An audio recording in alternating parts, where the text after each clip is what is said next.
لوح محفوظ کیا ہے؟ لوح محفوظ کی لغوی تعریف کیا ہے؟ اصطلاحی تعریف کیا ہے؟ اس کی شکل و صورت کیا ہے؟ اس کی لمبائی اور چوڑائی کیا ہے؟ اس کے اندر جو مٹیریل یوز ہوا ہے وہ کون سا مٹیریل ہے؟ ڈاکٹر صاحب، اگر پہلے سے سب کچھ لکھ دیا گیا ہے، انسان جو اعمال کرتا ہے اچھے اعمال کے نتیجے میں جو ہے وہ جنت ہے، برے اعمال کے نتیجے میں جہنم ہے، تو پھر اس میں انسان کا کیا قصور ہے؟ پہلی بات تو یہ ایک مسلمان کو یہ ذہن میں رکھنی چاہیے، اللہ تعالیٰ قرآن مجید میں فرماتے ہیں لا یسأل عما یفعل وہم یسألون۔ اللہ تعالیٰ جو کچھ کرتا ہے نا، مخلوق اللہ تعالیٰ سے سوال نہیں کر سکتی۔ لوح محفوظ کے پیچھے فلسفہ کیا ہے؟ جب ہر انسان کے ساتھ کرامن کاتبین موجود ہیں اور وہ ہر چیز کو لکھ رہے ہیں، تو پھر اس میں اور اس میں فرق کیا ہے؟ قُلْ لَا يَعْلَمُ مَنْ فِي السَّمَاوَاتِ وَالْأَرْضِ الْغَيْبَ إِلَّا اللَّهُ۔ اے نبی صلی اللہ علیہ وسلم، آپ اعلان کر دیجئے کہ زمین و آسمان میں اللہ تعالیٰ کے علاوہ کوئی غیب نہیں جانتا۔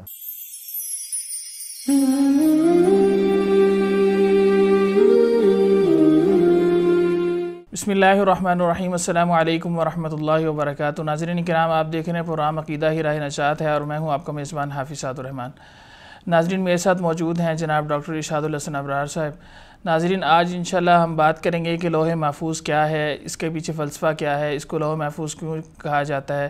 تو ڈاکٹر صاحب کی طرف چلتے ہیں اور ڈاکٹر صاحب سے پوچھتے ہیں۔ ڈاکٹر صاحب کیسے ہیں آپ؟ جی الحمدللہ، اللہ تعالیٰ کا بڑا احسان ہے، آپ سنائیں۔ الحمدللہ الحمدللہ۔ ڈاکٹر صاحب، آپ کا بہت شکریہ، آپ ایک دفعہ پھر تشریف لائے۔ آپ ماشاءاللہ تشریف لاتے ہیں اور بڑے ہی جو ہے وہ پراثر اور بہترین گفتگو کرتے ہیں جو لوگوں کے لیے بڑی مفید ہوتی ہے۔ آپ کو اللہ تعالیٰ جزائے خیر اصل میں میرے لیے ہی سعادت کی بات ہے، اللہ تعالیٰ قبول فرما لے، اللہ تعالیٰ ہماری نیتوں کو جو ہے وہ اخلاص سے بھر دے۔ آمین آمین۔ یہ تو ہماری ہی سعادت ہے، الحمدللہ۔ ڈاکٹر صاحب، آج میں آپ سے پوچھنا چاہوں گا کہ لوح محفوظ کیا ہے؟ لوح محفوظ کی لغوی تعریف کیا ہے؟ اصطلاحی تعریف کیا ہے؟ اس بارے میں ذرا بتلا دیجیے اور انشاءاللہ اس کی جو مزید جو تفصیلات ہیں اس کے بارے میں بھی آپ سے گفتگو کرنا چاہوں گا۔ انشاءاللہ۔ دیکھیں، یہ جو لوح محفوظ ہے، یہ ترکیب ہے نا، اس کے اندر دو لفظ ہیں، ایک لوح اور ایک محفوظ۔ جی۔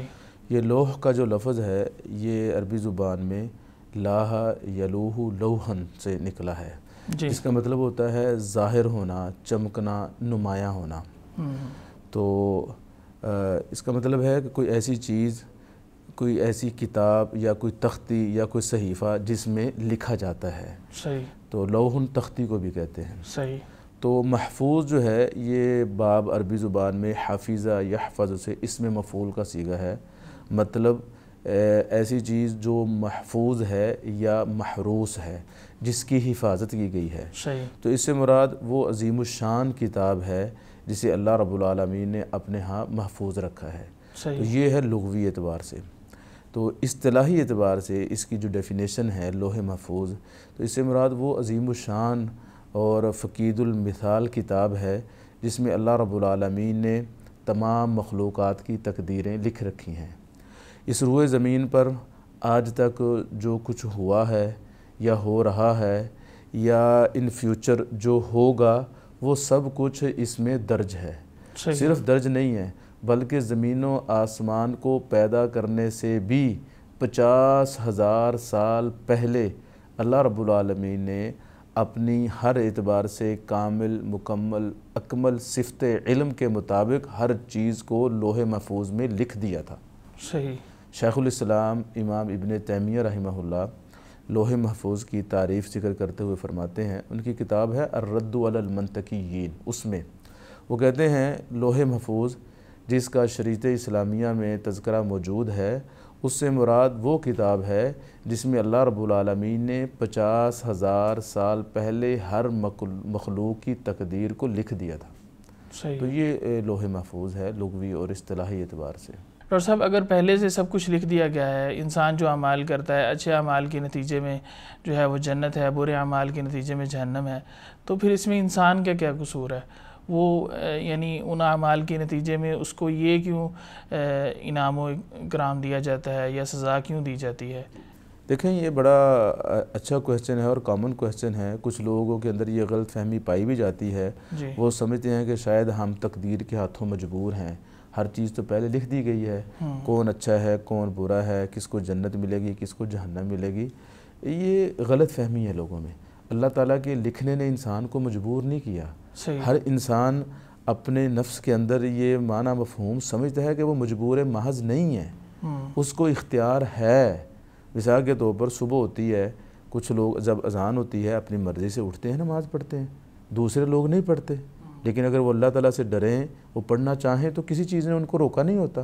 ایسے جو آدمی جاب پہ جا رہا ہوتا ہے، ڈیوٹی پہ جا رہا ہوتا ہے، وہ اپنی مرضی سے جا رہا ہوتا ہے، لیکن اس کی مرضی اللہ تعالیٰ کی مشیت کے تابع ہے۔ تو مختصراً اللہ تعالیٰ کے لکھنے نے انسانوں کو مجبور نہیں کیا، جیسا کہ میں نے ابھی بات کی کہ اللہ تعالیٰ نے اپنی صفت علم کے کامل، مکمل اور اکمل ہونے کے اعتبار سے، اللہ تعالیٰ کا علم اتنا وسیع ہے کہ اس کے علم کی خوبی یہ ہے، اس کو پہلے ہی پتہ تھا انہوں نے ایسا ایسا کرنا ہے۔ صحیح۔ تو اللہ تعالیٰ نے جو انسانوں نے کرنا تھا وہ لکھ دیا ہے۔ اللہ تعالیٰ کے لکھنے نے انسانوں کو مجبور نہیں کیا۔ صحیح۔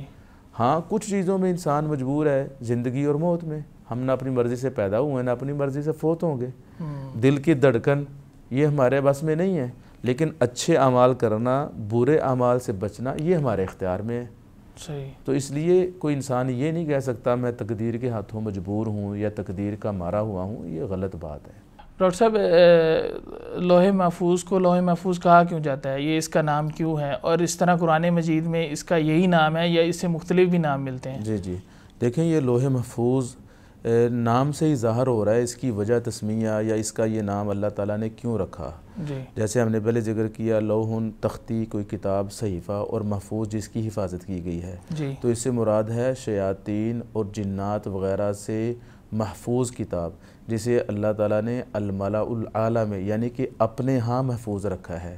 تو یہ کتاب محفوظ ہے اپنی جگہ کے اعتبار سے اور اپنے محافظ کے اعتبار سے۔ صحیح۔ اس کتاب کا محافظ کون ہے؟ اللہ رب العالمین۔ تو اس کتاب میں کسی قسم کی کمی بیشی یا رد و بدل امپوسیبل ہے، ناممکن ہے۔ اللہ تعالیٰ قرآن مجید میں فرماتے ہیں بل هو قرآن مجید فی لوح محفوظ۔ اس قرآن کی شان یہ ہے، یہ بڑی شان والا ہے کہ اللہ رب العالمین نے اسے لوح محفوظ میں لکھ رکھا ہے۔ صحیح۔ باقی جو آپ کا کویسچن تھا کہ اس کے دیگر نام بھی ہیں، جی ہاں، قرآن و سنت میں لوح محفوظ کے دیگر نام بھی ہیں۔ مثال کے طور پر اللہ تعالیٰ نے قرآن مجید میں یا احادیث میں بھی اس کو الکتاب بھی کہا ہے، ام الکتاب بھی کہا ہے، الذکر بھی کہا ہے، امام مبین بھی کہا ہے، اس طرح الزبر بھی نام اس کا حدیث میں موجود ہے، اس طرح الکتاب المکنون موجود ہے، الکتاب المستور موجود ہے۔ تو اس کے دیگر مختلف نام بھی قرآن و سنت میں موجود ہیں۔ صحیح۔ ڈاکٹر صاحب، اس کی کیفیت کیا ہے یا اس کی حقیقت کیا ہے؟ کیا یہ کاغذ کی ایک کتاب ہے یا کسی اور چیز کی، لکڑی کی، سونے کی، چاندی کی؟ اور اس کی کیفیت کیا ہے؟ اس میں لکھا کیسے گیا ہے؟ کس زبان میں لکھا گیا ہے؟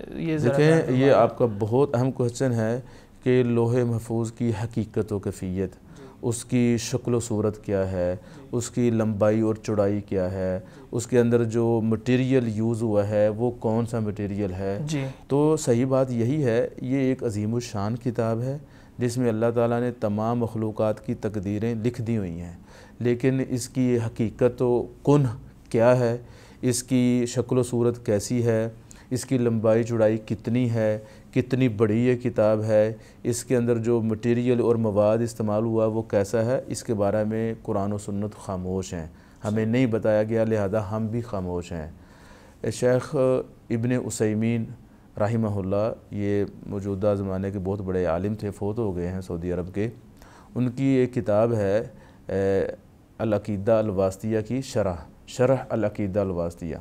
اس میں وہ فرماتے ہیں کہ لوح محفوظ کی ماہیت اور حقیقت و کیفیت کے بارے میں ہم نہیں جانتے، ہمیں نہیں پتہ یہ لکڑی کی ہے، سونے کی ہے، چاندی کی ہے، تانبے کی ہے، یا اس کے اندر جو موجود مٹیریل ہے وہ کس دھات کا بنا ہوا ہے، یہ ہمیں نہیں بتایا گیا۔ ہمیں یہ بتایا گیا ہے کہ لوح محفوظ ایک کتاب ہے جس کے مختلف نام ہیں، جس میں اللہ رب العالمین نے ہر انسان بلکہ ہر مخلوق کی تقدیر کو لکھ رکھا ہے، لہذا ہم اس پر ایمان بالغیب لاتے ہیں۔ جس طرح ہم اللہ کو مانتے ہیں، اللہ کے بھیجے ہوئے انبیاء اور رسول کو مانتے ہیں، اللہ تعالیٰ کی نازل کی ہوئی کتب کو مانتے ہیں، آخرت کے دن پر ایمان رکھتے ہیں، ایسے ہی ہم لوح محفوظ پر بھی ایمان رکھتے ہیں۔ اچھا، لوح محفوظ پر ایمان لانا یہ بھی ضروری ہے؟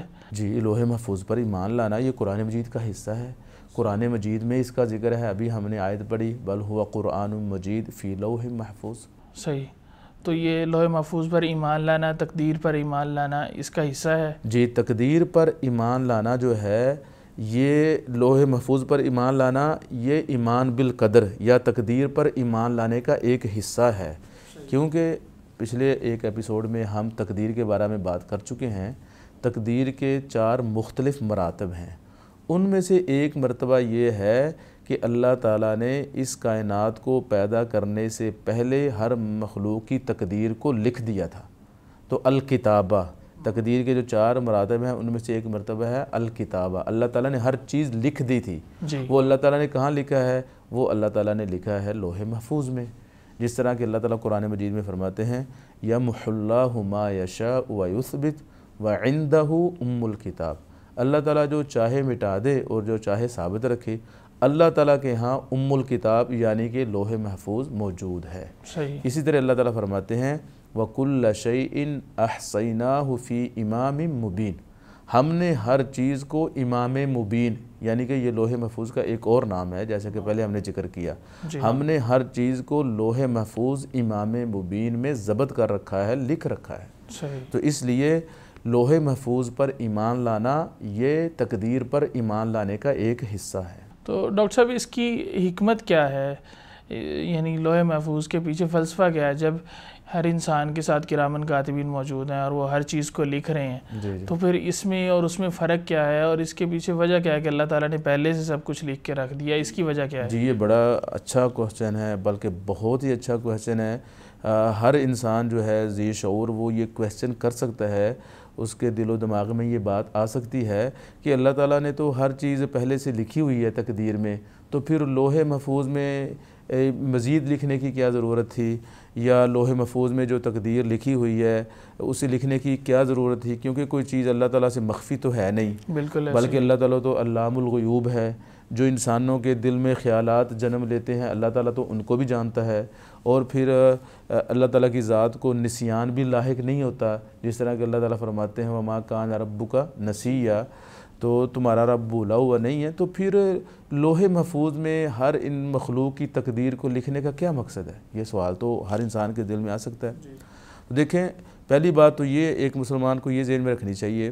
اللہ تعالیٰ قرآن مجید میں فرماتے ہیں لا يسأل عما يفعل وهم يسألون. اللہ تعالیٰ جو کچھ کرتا ہے نا، مخلوق اللہ تعالیٰ سے سوال نہیں کر سکتے. وهم يسألون، ہاں اللہ تعالیٰ جس سے چاہے مخلوق میں سے سوال کر سکتے ہیں. صحیح. تو اس لیے ہمارا سوال ایک تو یہ ہے کہ بنتا نہیں ہے. اللہ تعالیٰ کے افعال ہیں، اللہ تعالیٰ نے لکھا، وہ ہمارا خالق و مالک ہے، ہم اس پر ایمان رکھتے ہیں.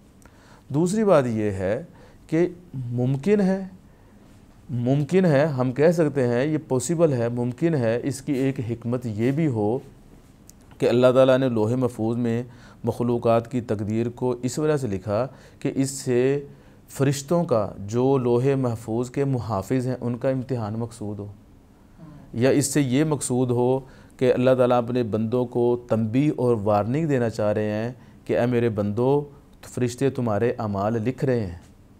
فرشتوں کو بھی تنبیہ ہے کہ تم نے اس ڈیوٹی کے اندر کوئی کمی بیشی نہیں کرنی. یا یہ بتانا مقصود ہو کہ لکھا ہوا زیادہ کارگر ثابت ہوتا ہے کسی کے حق میں بھی اور کسی کے خلاف بھی. اسی وجہ سے اللہ تعالیٰ نے دوسری جگہ پہ کہا ہے قیامت والے دن انسان سے کہا جائے گا اقرا کتابک کفا بنفسک اليوم علیک حسیبا. قیامت والے دن اسے کہا جائے گا یہ تیرا اعمال نامہ ہے. اسی وجہ سے دنیا کے اندر بھی جب ہم کسی سے ایگریمنٹ کرتے ہیں تو وہ صرف زبانی کلامی کی حد تک نہیں کرتے، بلکہ اس کو مزید پختہ کرنے کے لیے ہم اس ایگریمنٹ کو لکھ لیتے ہیں. لکھا ہوا جو ہے وہ زیادہ کارگر ثابت ہوتا ہے، بھولتا بھی نہیں ہے انسان. تو اس کے اندر کئی ایک حکمتیں ہو سکتی ہیں جو اللہ تعالیٰ نے مطلب کہ قرآن و سنت میں پڑھنے سے ہمیں ان کا جو ہے پتہ چلتا ہے. تو جو ہم نے چیزیں بیان کی ہیں لوح محفوظ کے بارے میں، جو عقیدہ بیان کیا گیا، تو تمام مسلمانوں کا، امت کا یہی عقیدہ ہے یا اس میں کسی کا کوئی اختلاف بھی پایا جاتا ہے؟ جی، اوورآل تو تمام مسلمانوں کا یہی عقیدہ ہے جو قرآن و سنت میں لوح محفوظ کے بارے میں بیان ہوا ہے. لیکن مسلمانوں میں ایک فرقہ ہے جن کو آپ صوفیہ کہہ لیں یا فلاسفہ کہہ لیں، ان کا جو عقیدہ ہے وہ اہل سنت سے ہٹ کر ہے. ان کا نظریہ یہ ہے کہ لوح محفوظ کو عارف باللہ، ان کے ہاں ایک ٹرم استعمال ہوتی ہے کہ اصطلاح کہ عارف باللہ جو ہے وہ لوح محفوظ کو پڑھ سکتا ہے. لوح محفوظ کو دیکھ سکتا ہے۔ جب ان سے پوچھا جائے عارف باللہ سے مراد کیا ہے آپ لوگوں کی، تو وہ اس ٹرم کی وضاحت فصوص الحکم یا دیگر کتابوں میں موجود ہے۔ وہ کہتے ہیں عارف باللہ وہ ہوتا ہے جو یہ سمجھتا ہے کہ اللہ رب العالمین ہر مخلوق میں موجود ہے، بلکہ ہر مخلوق اللہ تعالیٰ ہے۔ نعوذ باللہ وہ کہتے ہیں اللہ تعالیٰ ہر مخلوق کے اندر موجود ہے۔ جو انسان یہ سمجھتا کرتا ہے وہ عارف باللہ ہے ان کے ہاں۔ تو ان کا یہ نظریہ قرآن و سنت کے مخالف ہے۔ تو صوفیہ کا یہ نظریہ موجود ہے۔ وہ کہتے ہیں بلکہ بوصیری اور احمد شوقی دیگر ان میں سے کچھ لوگ ہیں بد عقیدہ، وہ یہ کہتے ہیں کہ نعوذ باللہ ثم نعوذ باللہ جن لوگوں کو اللہ تعالیٰ نے اختیار دیا ہے لوح محفوظ کو دیکھنے کا، پڑھنے کا، ان میں سے ایک نبی علیہ الصلوۃ والسلام ہے۔ نبی علیہ الصلوۃ والسلام بھی لوح محفوظ کو دیکھ سکتے ہیں اور پڑھ سکتے ہیں، جان سکتے ہیں اس میں کیا ہے، حالانکہ یہ قرآن مجید کے مخالف ہے۔ اللہ تعالیٰ قرآن مجید میں فرماتے ہیں ما کان اللہ لیطلعکم علی الغیب، اللہ تعالیٰ اپنے بندوں کو غیب پر مطلع نہیں کرتا۔ اس طرح اللہ تعالیٰ فرماتے ہیں قل لا یعلم من فی السماوات والارض الغیب الا اللہ، اے نبی صلی اللہ علیہ وسلم آپ اعلان کر دیجئے کہ زمین و آسمان میں اللہ تعالیٰ کے علاوہ کوئی غیب نہیں جانتا۔ خود رسالت مآب صلی اللہ علیہ وسلم کی پیاری بیوی، مسلمانوں کی ماں ام عائشہ رضی اللہ تعالیٰ عنہ پر جب بہتان لگا، الزام تراشی کی گئی، تو 40 دن تک نبی علیہ الصلوۃ والسلام پریشان رہے، صحابہ کرام پریشان رہے۔ اگر رسالت مآب صلی اللہ علیہ وسلم غیب جانتے تھے، اگر لوح محفوظ پڑھتے تھے، دیکھتے تھے، تو نبی علیہ الصلوۃ والسلام بتا دیتے، کیونکہ لوح محفوظ میں تو یہ واقعہ لکھا ہوا تھا نا، کائنات میں جو کچھ ہونا ہے وہ تو لکھا ہوا ہے وہاں پر، تو نبی علیہ الصلوۃ والسلام بتا دیتے یہ جھوٹ ہے۔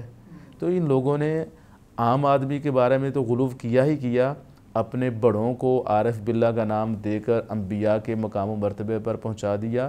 نبی علیہ الصلوۃ والسلام کی شان میں بھی بہت زیادہ انہوں نے غلو کیا، حالانکہ نبی علیہ الصلوۃ والسلام نے غلو سے منع کیا تھا۔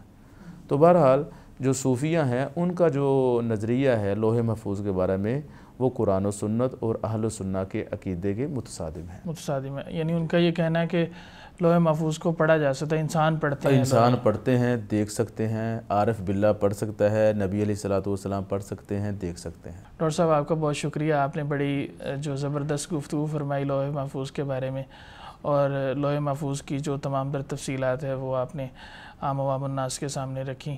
تو آپ سے امید کرتے ہیں کہ انشاءاللہ یہ سلسلہ آگے بھی جاری رہے گا۔ انشاءاللہ ضرور۔ تو ناظرین کرام، آپ نے دیکھا کہ ہم نے ڈاکٹر صاحب کے سامنے لوح محفوظ کے بارے میں سوالات رکھے کہ لوح محفوظ کیا ہے، اس کی حقیقت کیا ہے، اس کے پیچھے فلسفہ کیا ہے۔ تو ڈاکٹر صاحب نے بڑی خوبی کے ساتھ اس کو حل فرمایا اور آپ کے سامنے جوابات رکھیں۔ تو انشاءاللہ امید کرتے ہیں آئندہ بھی سلسلہ جاری رہے گا۔ آج کے لیے ہمیں اجازت دیجیے۔ السلام علیکم ورحمۃ اللہ وبرکاتہ۔